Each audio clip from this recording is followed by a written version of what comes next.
మత్తులో వైద్యులు 2 ఏళ్ల వ్యవధిలో 20 మంది డాక్టర్ల అరెస్టు. తాజాగా యువ వైద్యురాలి డ్రగ్స్ కొనుగోళ్లతో కలకలం.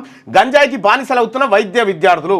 ముఖ్యమంత్రి గారు మీరు డ్రగ్స్ ఫ్రీ తెలంగాణ కావాలని చెప్తా ఉంటే ఇగో ఈమె హైదరాబాద్లోని ప్రైవేట్ ఆసుపత్రిలోని అత్యవసర విభాగం ఇన్ఛార్జి అతను.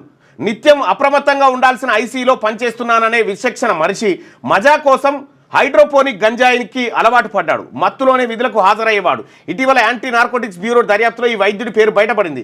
తాజాగా నగరంలోని ప్రముఖ వైద్య కుటుంబానికి చెందిన యువ వైద్యురాలు కొకైన్కు బానిసగా మారిన ఉదాంతం సంచలనం రేపుతోంది. ఇక చూడు, నాడి పట్టి ఆరోగ్య సమస్య ఏమిటో చెప్పాల్సిన వైద్యుల్లో కొందరు డ్రగ్స్కు బానిసలుగా మారుతున్నారు. గత 2 ఏళ్లలో రాష్ట్ర వ్యాప్తంగా డ్రగ్స్ వాడకం విక్రయాలతో ప్రమేయం ఉన్న 20 మందికి పైగా వైద్యులపై పోలీస్ కేసులు నమోదయ్యాయి. ఇగో వైద్యులు డాక్టరే డ్రగ్స్ 70 లక్షల రూపాయలు పెట్టి కొంటనే ఉందట. ఇక అదే పనిలో మొన్న 5 లక్షల రూపాయలు పెట్టి ఆ డ్రగ్స్ కొకైన్ తెప్పించుకుందట. ముంబై నుంచి తీసుకునే టైంలో పట్టుబడ్డది. ఇగో ఈమెనే ఒమేగా ఆసుపత్రి సీఈఓ అరెస్టు. చిగురుపాటి నమ్రతను అదుపులోకి తీసుకున్న పోలీసులు 5 లక్షల విలువైన సరుకు డెలివరీ తీసుకుంటుండగా అరెస్టు. డ్రగ్స్ కోసం ఏడాదిలో 70 లక్షలు ఖర్చు చేసినట్టు అంగీకారం.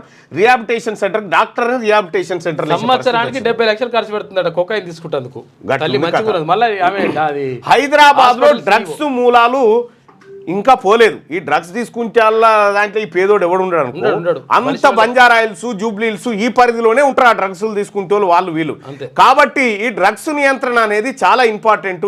ముఖ్యమంత్రి గారు మీరు ఇప్పటికీ అనేకమైనటువంటి మాటలు చెప్పారు. ఏమని డ్రగ్స్ను తొక్కి పెట్టాలి, డ్రగ్స్ను ఎట్టి పరిస్థితిలో రానియొద్దు అనేటువంటి మాట చెప్పారు.